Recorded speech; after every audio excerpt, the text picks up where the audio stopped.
Hey everybody, listen up. I got mega huge news. Meat Eater Live is heading back out on the road. That's right. Join me and the crew. Clay Newcomb, Cal, Yanni, Spencer's going to be there. Phil the Engineer's going to be there. Meat Eater Live headed back out. Now, when you get every ticket, okay? Every ticket you buy, you get a signed copy of our new Meat Eater Outdoor Cookbook. This tour is celebrating the release of the book.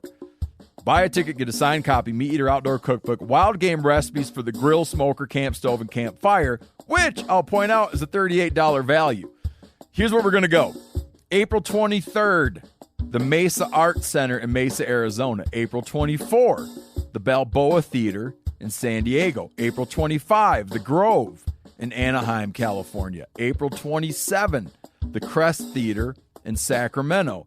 April 29, the Union in Salt Lake City. April 30, the Egyptian in Boise. May 1, the Wilma Theater in Missoula. May 2, the Bing Crosby Theater in Spokane, Washington. May 4, Revolution Hall in Portland, Oregon. And May 5, the last day of the tour, Pantages Theater in Tacoma, Washington. For tickets and more information, visit the events page at themeateater.com. Hope to see you at the show. Welcome to the Wired to Hunt Foundation's podcast, your guide to the fundamentals of better deer hunting. Presented by First Light, creating proven, versatile hunting apparel for the stand, saddle, or blind. First Light, go farther, stay longer. And now, your host, Tony Peterson.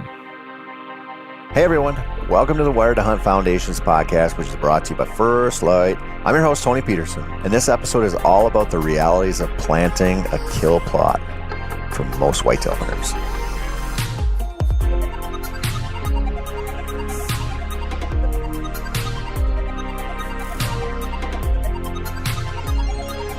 Most of you listeners probably know the feeling of being young and driving a beat-up truck or a car, and maybe pulling into a gas station to fuel up, and then having someone pull in next to you with a brand new ride. You look at your rusted-out, hand-me-down truck and think, man, it'd be nice to have that. Partially because you're not thinking about the payments or the maintenance or anything other than just owning it. That feeling of jealousy, that's kind of how I felt when I started seeing hunting shows where they were hunting over food plots. The idea of putting in a little field of greenery just for the deer, that was crazy. And it made me super jealous, because after all, it really looked like the answer to a lot of my deer hunting problems.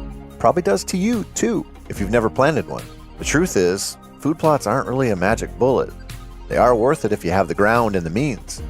That's what this episode is all about. And honestly, it's really mostly about planting tiny kill plots, not 4-acre, beautifully groomed destination plots. So even if you will never have a $200,000 John Deere, you should probably listen up anyway.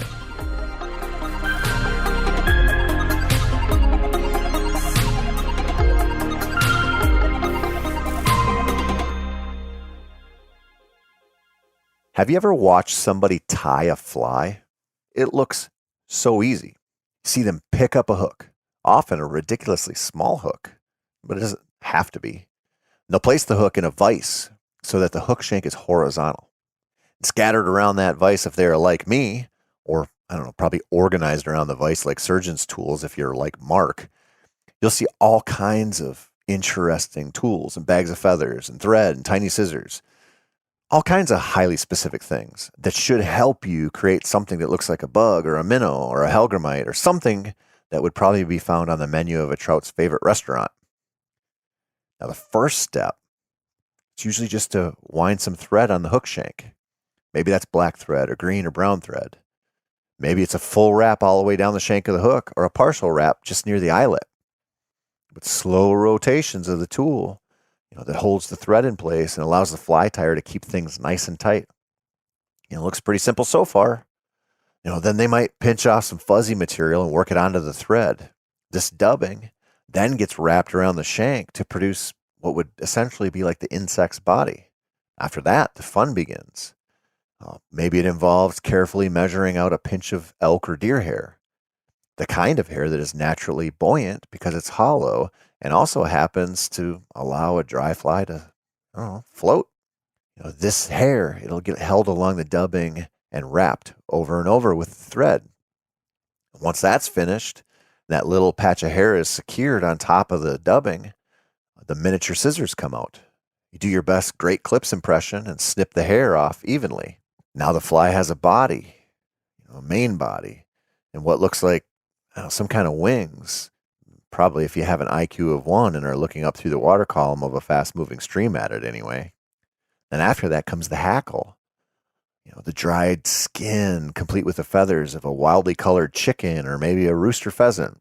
In the hundreds and hundreds of feathers on any small patch of that, you'll pluck out a perfectly sized option for just this size of fly.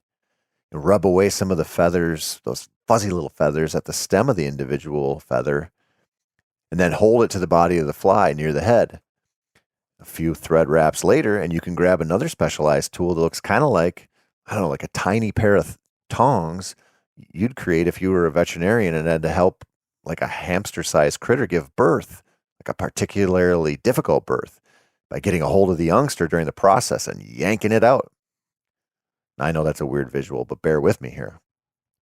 With that baby hamster pulling tool, you'd spin that feather around the fly and watch as it separates, wrap by wrap, to make it look like it has been hit with a heavy dose of static electricity. If the deer hair kind of looks like folded wings, this hackle, when done right, must look like the outstretched wings, maybe the legs a little bit too, of a small flying insect. A few more wraps with the thread and maybe a tiny dollop of glue, and then a few specialized knots to keep the whole thing from unwinding, and it's done. You have a caddisfly. Easy peasy lemon squeezy, you think.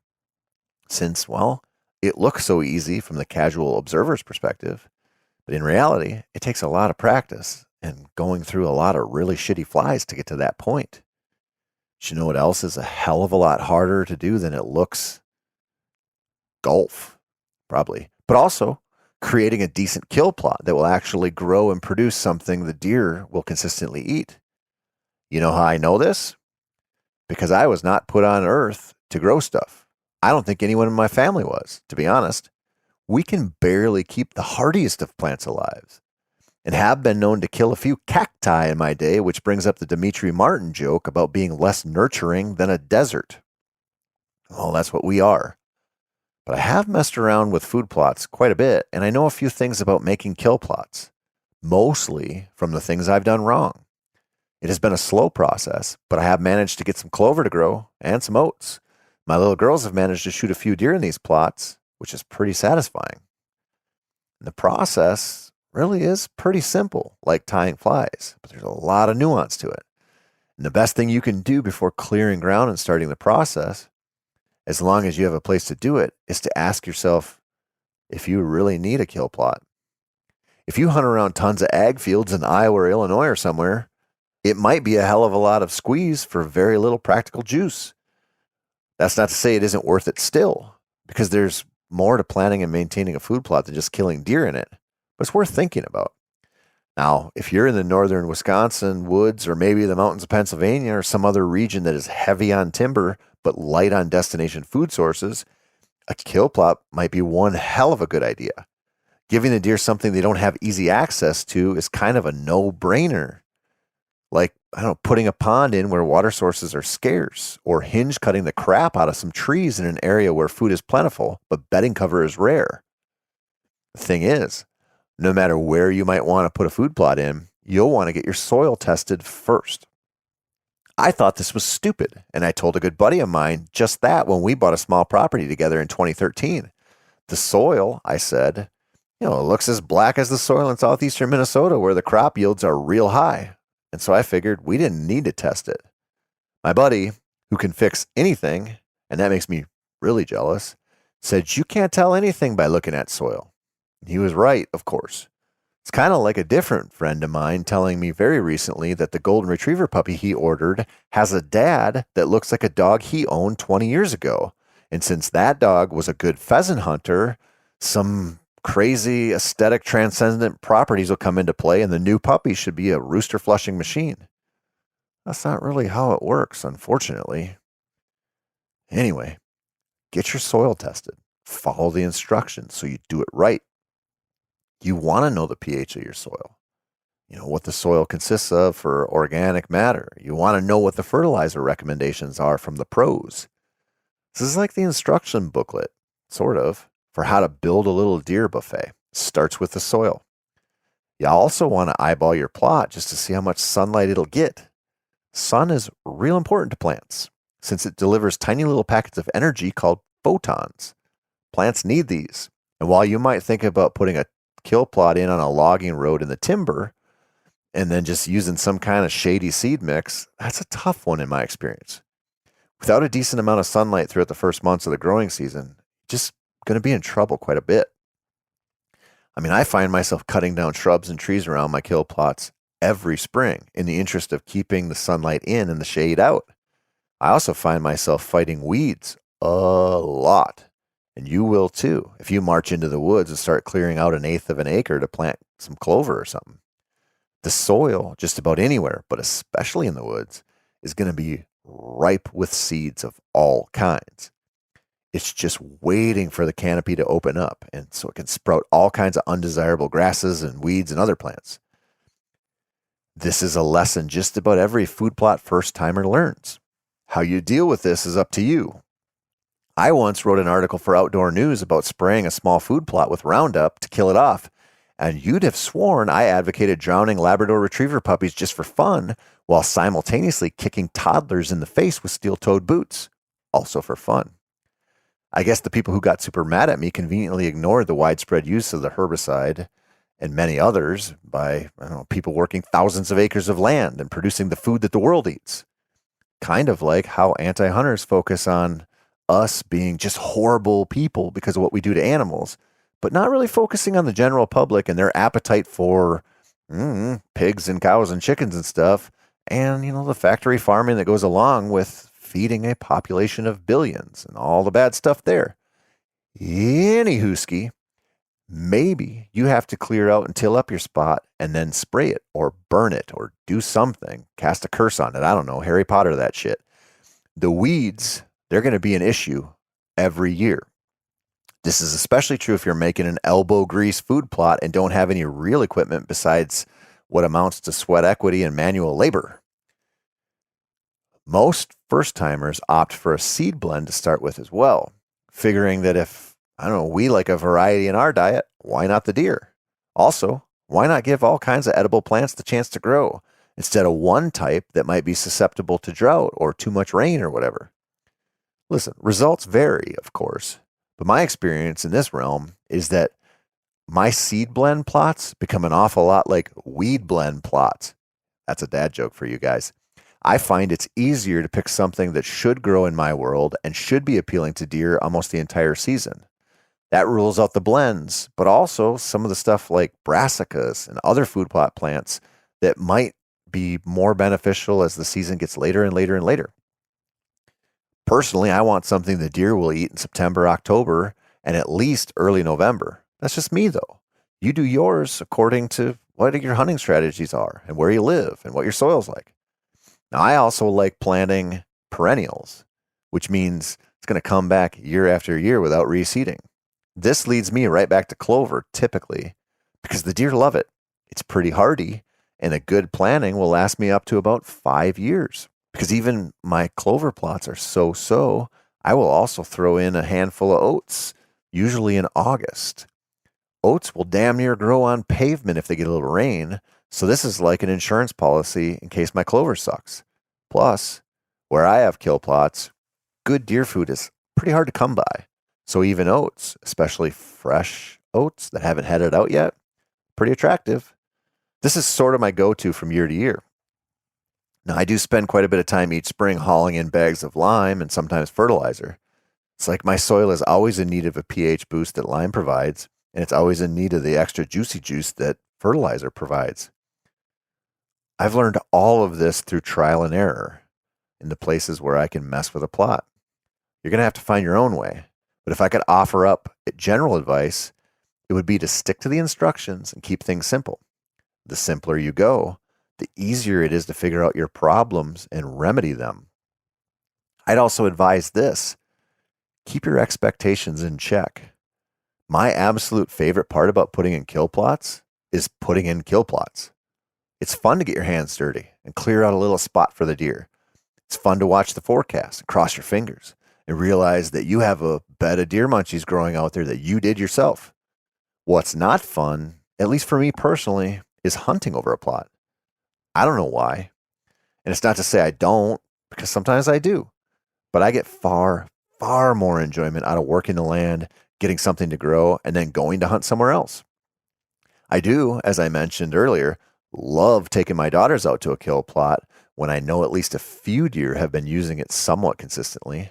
And I do love to see the grouse and the bunnies show up too, and occasionally bears. Black bears eat a lot of different stuff, being the not too picky omnivores they are. But I also know that they love eating fresh oats and absolutely destroying the raspberries that sometimes grow around my plots.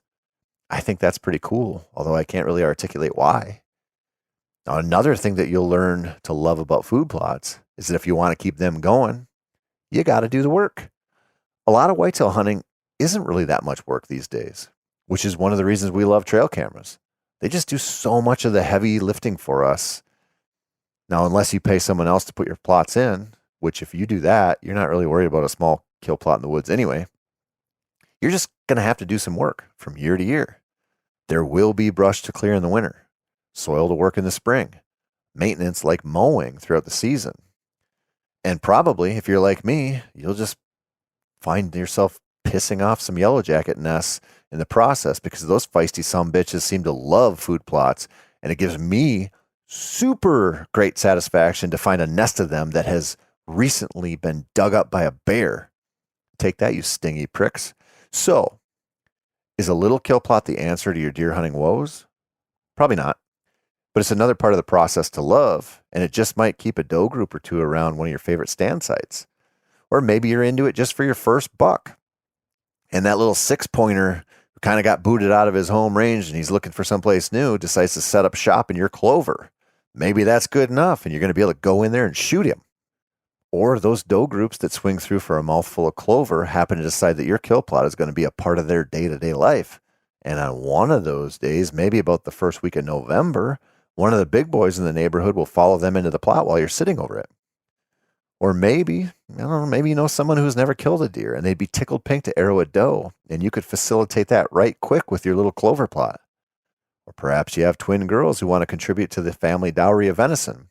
And so they hunt hungry in a spot where a few does and a few spikes and forkies are likely to show up at some point in the season. And then when they do, you see one hell of a benefit to working the soil, sweating your ass off and dodging some bees. Now listen, I know some people who are going to hear this and they're going to say, food plots are bait plots and that's essentially cheating. To them, I say, I don't care. You do you, and you hunt natural travel routes exclusively. That's what blows the wind up your skirt. A lot of hunters aren't like that. And honestly, when almost any hunter has the chance to put in a kill plot, they usually do. A lot of them fail, which is not a story you hear out of the hunting industry very often, but it's true. It's not as easy as it looks to take a patch of woods or a natural meadow and transform it into a lush, beautiful spot full of the kind of calories that deer just can't ignore. But it is fun. So get out there if you can and start thinking about how to babysit the soil a little bit to get something beneficial to grow. And tune in next week because it is the 100th episode of Foundations. And just for the hell of it, I'm going to tell you some deer hunting stories that might make you laugh, might make you ponder your own success, and will probably make you question how the hell I ever killed a single deer with my bow in my life. That's it for this week, my friends. Thank you so much for tuning in. I'm Tony Peterson. This has been the Wired to Hunt Foundations podcast, which is brought to you by First Light. If you want more deer hunting advice, you want to read up a little bit more on how to hunt, hunting strategies, styles, tactics, whatever, gear, go on over to themeateater.com/wired. Again, that's themeateater.com/wired, and you'll see a pile of hunting articles there written by a whole bunch of different hunting experts.